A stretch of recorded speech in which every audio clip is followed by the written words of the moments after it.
Hello students, you are most welcome in our physics lab. Today in class 9th, we will perform practical for determination of density of solid denser than water by using a spring balance and a measuring cylinder. तो density की definition क्या होती है? Density हो जाएगी अपनी mass per unit volume of a substance. तो इस डेफिनेशन से क्या कर सकते हैं हम? फॉर्मूला भी बना सकते हैं। डेफिनेशन के अंदर अपना जो पर होता है जिसका आगे लिखा होता है वो क्या होता है? फॉर्मूले के अंदर डिनोमिनेटर में लिखा जाता है। तो देख पा रहे हैं वॉल्यूम के आगे क्या लिखा हुआ है? पर लिखा हुआ है, यानी मास पर वॉल्यूम। तो वॉल्यूम हो जाएगा अपना डिनोमिनेटर के अंदर और मास हो जाएगा अपना नोमिनेटर के अंदर। फाइनली फॉर्मूला बन जाता है density is equal to mass divide by volume. और इसको हम इस तरह से लिखते हैं, डी का मतलब डेंसिटी, एम का मतलब मास, वी का मतलब वॉल्यूम। और इसकी हम अगर यूनिट की बात करें तो ऐसा यूनिट होगी इसकी किलोग्राम पर मीटर क्यूब। ये अपने एम के सिस्टम है और जो सी जी एस सिस्टम है उसके अंदर इसकी यूनिट होती है ग्राम पर सेंटीमीटर क्यूब। तो अभी हम जो प्रैक्टिकल करेंगे उसके अंदर हम ग्लास की डेंसिटी पता करेंगे और हम जो है ग्राम पर सेंटीमीटर क्यूब में उसको पता करेंगे। तो सिंपल सा प्रैक्टिकल है, हम चाहें जिसकी डेंसिटी पता कर सकते हैं इससे। तो इसको हम अपनी सीट पे चल के परफॉर्म करते हैं। यस, हम आ गए अपनी सीट पे। तो सबसे पहले आप देख पा रहे हैं हमने क्या किया, स्टैंड के ऊपर अपना स्प्रिंग बैलेंस को लगा दिया है और इसके अंदर आप देख पा रहे हैं यहाँ हम ग्राम के अंदर वेट कर सकते हैं। ये जो आप देख पा रहे हैं 0, उसके बाद लिखा हुआ है 50, 100, 150, इस तरह से यहाँ पे 500 ग्राम तक हम इसके अंदर वेट कर सकते हैं। तो इसका जो आप लिस्ट काउंट देख पा रहे हैं यहाँ 0 और 50 के बीच में 5 डिवीज़न है, यानी एक डिवीज़न कितना है? 10 ग्राम है। तो इसकी हेल्प से हम मिनिमम 10 ग्राम तक ही वेट कर सकते हैं। तो फ़िलहाल हम एक बार इसको यूज़ कैसे करते हैं वो सीख लेते हैं, फिर हम जो है इलेक्ट्रिक बैलेंस का यूज़ में लेंगे ताकि हम और एक्यूरेसी से इसका सही से इसका मास या वेट पता कर सके। तो पहले क्या करते हैं हम इसको, जो अपना स्टॉपर है इसको हम धागे से बांध लेते हैं इस तरह से। ये स्टॉपर है और अब क्या कर रहे हैं, जो अपना ये नीचे हुक है इसके अंदर हम इसको लटका देते हैं और इसका हम वेट पता करेंगे। तो देख पा रहे हैं यहाँ से, तो इस तरह से ये लटका दिया है हमने और पास चल के हम इसके अंदर देखते हैं। तो अपना जो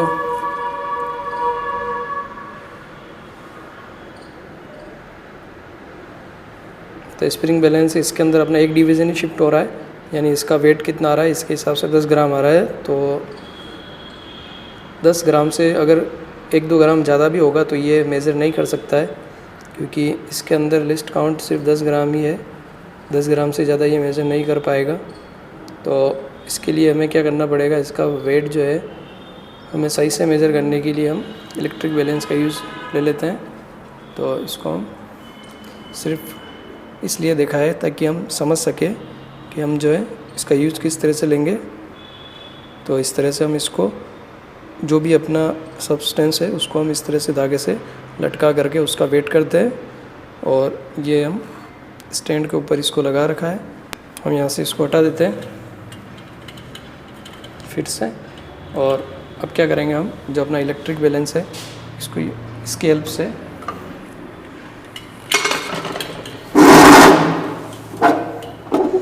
यानी ये इसकी हेल्प से हम इसका वेट पता करेंगे। तो इसको हम ऑन कर देते हैं। तो देख पा रहे हैं इलेक्ट्रिक बैलेंस पर इसका वेट आ रहा है 12.8 ग्राम। और अपना जो स्प्रिंग बैलेंस था उसकी लिस्ट काउंट जो है 10 ग्राम ही था, इसलिए उसके अंदर 10 ग्राम बता रहा था, यानी 2.8 ग्राम इसके अंदर शो नहीं हो रहा था। तो एक्चुअली इसका वेट हो रहा है यहाँ पे 12.8 ग्राम। और अब हम क्या करेंगे, अपना जो ये स्टॉपर है इसका हमें क्या निकालना है, वॉल्यूम निकालना है। तो अगर हम सिंपली इसका वॉल्यूम निकालना चाहें मैथमेटिकली, तो आप देख रहे हैं ये जो आपका स्ट्रक्चर है ये एक तरह से फ्रस्टन है, फिर इसके बाद ये कोन आ रहा है, फिर इस तरह से ये अलग अलग यहाँ पे बन रहे हैं स्ट्रक्चर। तो हम इनका कैलकुलेशन करके वॉल्यूम निकाल सकते हैं, लेकिन वो काफ़ी दिक्कत हो जाएगी उसमें और वो मुश्किल काम हो जाएगा। तो सिंपल सा मेथड है वॉल्यूम निकालने के लिए, इसके लिए हम यूज़ में लेंगे मेजरिंग सिलेंडर। तो किस तरह से निकालते हैं, तो देखिए बहुत ईजी है। तो इसको हटा देते हैं।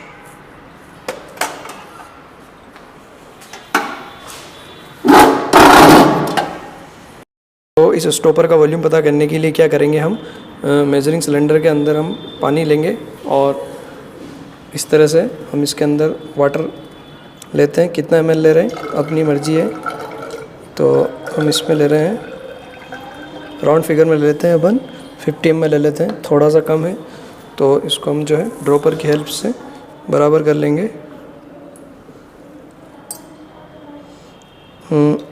कहीं से भी हम स्टार्ट कर सकते हैं, ऐसा कोई ज़रूरी नहीं है। तो हम इसको 50 ml कर रहे हैं और हमें रीडिंग पढ़ना आता है। कैसे पढ़ते हैं रीडिंग मेजरिंग सिलेंडर के अंदर, तो ये जो अपना ट्रांसपेरेंट सॉल्यूशन है यानी वाटर है, इसके अंदर हम क्या करते हैं, लोअर मेनिस्कस को पढ़ते हैं यहाँ पे। तो अभी हम इसको पास चल के देखेंगे कि किस तरह से ये 50 ml हो रहा है। तो मेजरिंग सिलेंडर में आप रीडिंग पढ़ पा रहे हैं। यहाँ पे हमें लोअर मेनिस्कस को पढ़ना है, इसकी अपर लिमिट को नहीं पढ़ना है। हमें जो यहाँ पे गोल इसकी सरफेस है उसका जो नीचे वाला पॉइंट है वो अपना 50 पे आ रहा है और इसकी लास्ट जो लिमिट है वो थोड़ी सी ऊपर जा रही है, तो उसको हमें नहीं देखना है। हमें यहाँ लोअर मेनिस्कस पढ़ना है। तो इनिशियल रीडिंग अपने पास हो रही 50 ml और अब हम इसके अंदर क्या करेंगे, स्टॉपर को डिप करेंगे, फिर रीडिंग पढ़ेंगे और फाइनल माइनस इनिशियल करने पर अपने पास स्टॉपर की वॉल्यूम आ जाएगा। तो ये अपना 50 ml हो गया है मेजरिंग सिलेंडर के अंदर वॉल्यूम। अब क्या करना है, जिसका भी हमें वॉल्यूम पता करना है उसको हम क्या करते हैं, इसके अंदर डिप करते हैं। जो भी अपना मटेरियल है या सब्सटेंस है उसका अगर डेंसिटी वाटर की डेंसिटी से ज़्यादा होगी तभी हम इस मेथड का यूज़ ले पाएंगे, अदरवाइज़ इस मेथड को हम यूज़ में नहीं ले सकते। तो ये जो ग्लास है इसका डेंसिटी क्या होती है, वाटर की डेंसिटी से ज़्यादा होती है, तो हम इसकी डेंसिटी हम ईजिली पता कर सकते हैं। तो हम इसको थ्रेड से बांध दिए हैं। अब इस मेजरिंग सिलेंडर के अंदर इसको हम डिप करते हैं इस तरह से, तो क्या होगा, वाटर का लेवल ऊपर आ जाएगा। अब हम इसको पढ़ते हैं। तो यहाँ पे लेवल कितना आ रहा है, तो अपना लेवल आ रहा है 55 आ रहा है। पास से देख पा रहे हैं यहाँ पे जो अपना ये वाटर का जो अपर लेवल है इसको नहीं पढ़ना है हमें। जो ये गोल चांद की तरह इसका ऊपर का सरफेस होता है, तो बिल्कुल इसका नीचे वाला जो टिप होता है यानी अपना लोअर मेनिस्कस, इसको हम पढ़ते हैं।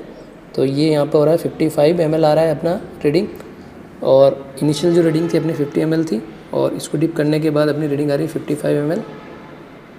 तो यहाँ पे वाटर का जो लेवल आ रहा है 55 पर आ रहा है, यानी कितना वॉल्यूम इंक्रीज़ हुआ है वाटर के अंदर, तो 5 ml इंक्रीज़ हुआ है। यानी अपना इनिशियल तो था 50 ml और जब हमने इसको डिप कर दिया स्टॉपर को तो अपना वॉल्यूम आ रहा है 55 ml यहाँ पे।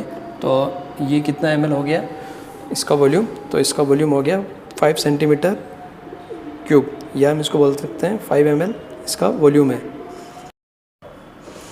यस, अब हम कैलकुलेशन देख लेते हैं। तो जो हमारा स्टॉपर था उसका हमने मास पता किया था, तो कितना आया था, ये 12.8 ग्राम आया था। और इसका जब हमने वॉल्यूम पता किया था पानी के अंदर इसको डिप करके, तो 55 इसका फाइनल रीडिंग थी और इनिशियल रीडिंग थी 50 ml। तो दोनों को हमने माइनस किया तो कितना आया अपने पास, 5 ml इसका वॉल्यूम आया था। इसको हम सेंटीमीटर क्यूब या cc भी लिखते हैं। और अब हम क्या करेंगे, डेंसिटी निकालेंगे। तो डेंसिटी का फॉर्मूला हो जाएगा मास डिवाइड बाई वॉल्यूम। तो मास था अपने पास 12.8 और वॉल्यूम आया था इसका 5 cc या सेंटीमीटर क्यूब। तो अपने पास आ रहा है इसका डेंसिटी 2.5 ग्राम पर सेंटीमीटर क्यूब। तो ये क्या है, ग्लास की डेंसिटी है। और इसी मेथड से हम कॉपर या दूसरे जो मेटल है उनकी बनी हुई कोई भी सब्सटेंस है उसकी डेंसिटी निकाल सकते हैं इजीली। बस शर्त क्या है इसके लिए, कोई भी जो अपना सब्सटेंस है वो वाटर के अंदर पूरी तरह से अच्छे से डिप होना चाहिए। अगर वो डिप नहीं हो रहा है यानी उसकी डेंसिटी क्या है, वाटर से कम है, तो हम उसका वॉल्यूम नहीं निकाल पाएंगे और फिर आगे डेंसिटी भी हम कैलकुलेट नहीं कर पाएंगे। तो सिंपल सा प्रैक्टिकल था ये। इस तरह हमने बड़े आराम से अपना प्रैक्टिकल कंप्लीट किया। आराम से पढ़िए, अपना ध्यान रखिए, टेक केयर, बाय।